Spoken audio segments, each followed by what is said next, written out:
Hello guys, welcome to another setup video on Assetto Corsa Competizione on the PlayStation 5. Today we're at Brands Hatch Grand Prix circuit, and once again we're in the BMW M4 GT3 car. Coming across the line to start our flying lap, then braking between the second and third boards on the left hand side. Make sure you don't miss the apex, and then get on the power as soon as you can in third gear, heading up the hill. Looking over to the left and braking just at the orange bit of barrier. You don't want to use the shadow as your brake marker there, because that might change in bad weather. Sticking it as close to the apex as possible through Durits in first gear, then down to Graham Hill Bend, down one gear, and you want to try and get it in quite early there and get on the power as soon as you can on the exit, using all of the road available. Braking just after the board on the right hand side there. There are a few different lines you can take through here, and I do get a little bit sideways and lose a bit of time as we exit from that corner, and that's going to cost us a little bit all the way down the back straight.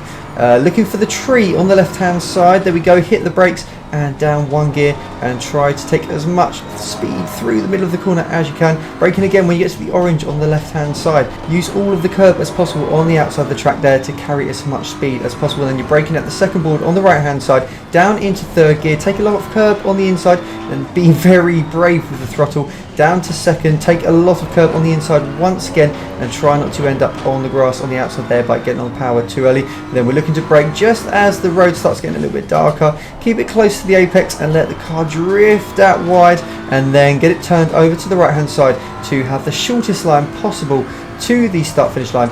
And then we go across the line and we've done a 1:22.8.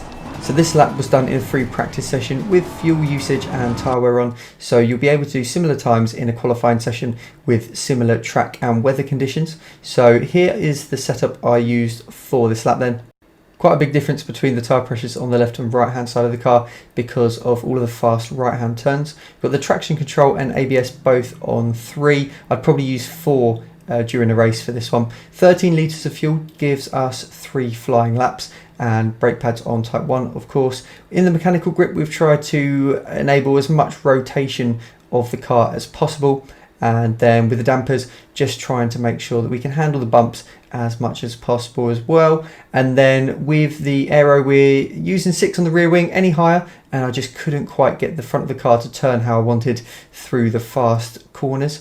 And then the ride height 60 to help with a bit of an increase in brake and get that rotation as well. With the brake ducts, just remember that if the temperatures are hotter, you want to open them a little bit more. If the temperatures are colder, you might want to close them a little bit more.